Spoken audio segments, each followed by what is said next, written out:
نحمده ونصلي على رسوله الكريم وأعوذ بالله السميع العليم من الشيطان الرجيم وأحل الله البيع وحرم الربا۔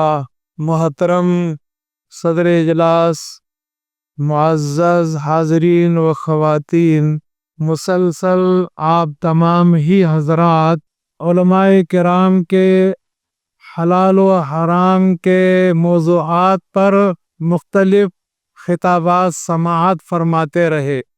اللہ تعالیٰ علماء کے بیانات کو اور ہمارے سننے کو قبول فرمائے اور ہم تمام کو حلال و حرام میں فرق کرنے کی توفیق عطا فرمائے۔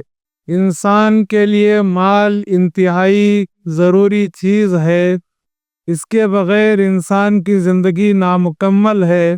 انسان جو کمائیاں کرتا ہے ان کمائیوں کی 4 صورتیں ہیں۔ ایک صورت زراعت اور کھیتی باڑی ہے، اور دوسری صورت صنعت اور حرفت اور کاریگری اور فنکاری ہے، اور تیسری صورت ملازمت اور نوکری ہے، اور چوتھی صورت تجارت ہے۔ اور تجارت بابرکت عمل ہے۔ اس سلسلے میں آپ نے بہت سی علماء کرام سے تمہیدی باتیں سماعت فرمائی ہیں، لہذا کاروبار کی ہر قدیم و جدید صورت جائز اور مباح ہے، سوائے ان صورتوں کے جن صورتوں کے اپنانے سے روکا گیا ہے۔ ان صورتوں اور شکلوں سے بچنا ضروری ہے، لہذا جس معاملے اور کاروبار میں سود موجود ہو، جہالت موجود ہو، دھوکہ دہی ہو یا نقصان کا مکمل اندیشہ ہو، ایسا کاروبار کرنا حرام ہے۔ تجارت کے سلسلے میں بہت ساری باتیں اہل علم نے، علماء نے بیان کی ہیں۔ میں شہر حیدرآباد میں بعض وہ شکلیں جو ہمارے معاشرے میں پائی جا رہی ہیں اور لوگ انہیں حرام نہیں جان رہے ہیں، میں ان شکلوں کی وضاحت کیے دیتا ہوں۔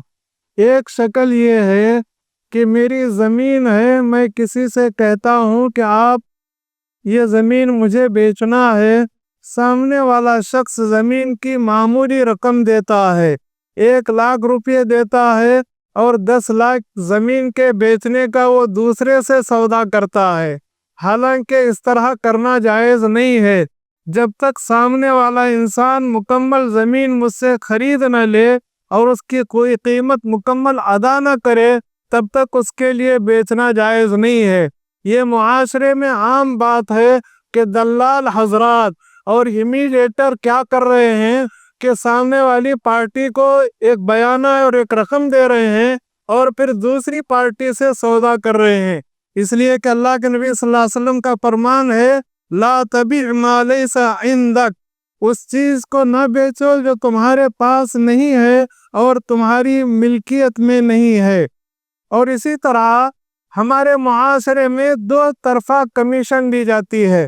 میرے پاس ایک شخص آتا ہے دلال اور کہتا ہے کہ میں آپ کی زمین بکا دوں گا، اور جسے خریدوا رہا ہے اس سے بھی وہ دلالی لے رہا ہے، تو ہم دونوں سے دلالی لینا جائز نہیں ہے۔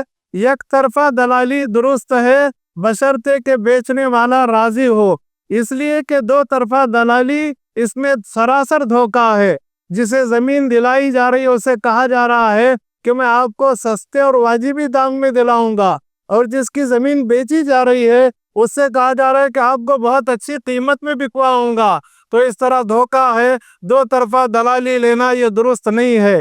اور ایک اہم بات یہ ہے، رہن یہ کوئی کاروبار نہیں ہے، بلکہ رہن یہ قرض کی ضمانت ہے کہ میں نے آپ کو 10 لاکھ روپے دیا اور آپ کی 12 لاکھ یا 15 لاکھ کی کوئی چیز ضمانت کے طور پر رکھا، تو آپ میرے 10 لاکھ لوٹائیں گے اور میں آپ کی ضمانت واپس لوٹاؤں گا۔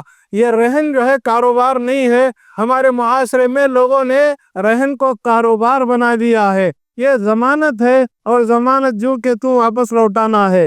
اور اسی طرح صاحب جائیداد کے علم کے بغیر اس کی جائیداد کو بیچنا صحیح نہیں ہے۔ میں سامنے والے سے کہہ رہا ہوں کہ مجھے یہ چیز 5 لاکھ میں بیچنا ہے، وہ شخص یہ کہہ رہا ہے کہ میں آپ کی 5 لاکھ آپ کو رقم دلوا دوں گا اور اضافی رقم میں حاصل کر لوں گا، اس طرح کرنا جائز نہیں ہے۔ اس لیے کہ جسے آپ دے رہے ہیں اور بکا رہے ہیں اسے آپ دھوکہ دے رہے ہیں۔ میری 5 لاکھ کی چیز کو 7 لاکھ میں آپ بیچ کر دلالی کے علاوہ 2 لاکھ آپ اضافہ لے رہے ہیں، اس میں بھی دھوکہ ہے، یہ بھی جائز نہیں ہے۔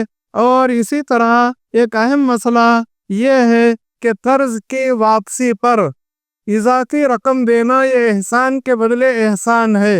ایک ہے اگریمنٹ ہوا، میں نے آپ کو 1 لاکھ روپے دیا اور اگریمنٹ یہی ہوا کہ آپ کو 1 ہی لاکھ واپس کرنا ہے، لیکن جس نے قرض لیا اچانک آپ کے ارادے کے بغیر، شرط کے بغیر اگر کوئی اضافی رقم دے رہا ہے قرض کے اوپر، 1 لاکھ کی بجائے 1,05,000 روپے واپس کر رہا ہے، تو یہ اضافی رقم درست ہے، بشرطے کہ دینے والے کو اس کی امید نہ ہو اور یہ شرط نہ لگائی گئی ہو۔ اس لیے کہ اللہ نے فرمایا حل جزاء الاحسان الا الاحسان، احسان کا بدلہ احسان ہے۔ اور بہت ساری صورتیں ہیں جو ہمارے معاشرے میں غلط طور پر رائج ہیں اور لوگ انہیں حرام نہیں جان رہے ہیں، حلال جان رہے ہیں، اور نتیجے میں بڑی بڑی لڑائیاں ہو رہی ہیں اور جان کی بازیاں لگ رہی ہیں معاملات کے درست نہ ہونے کی وجہ سے۔ اللہ سے دعا ہے رب کریم ہمارے اس اجتماع کو اور جمع ہونے کو شرف قبولیت عطا فرمائے۔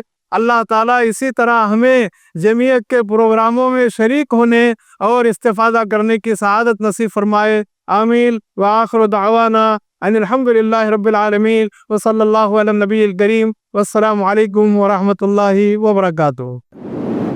مرسی ٹی وی کے مزید ویڈیوز کے لیے ہمارے چینل کو سبسکرائب کریں اور بیل آئیکن کو کلک کرنا نہ بھولیں۔ جزاک اللہ خیر۔ مرسی ٹی وی، پیغام رحمت۔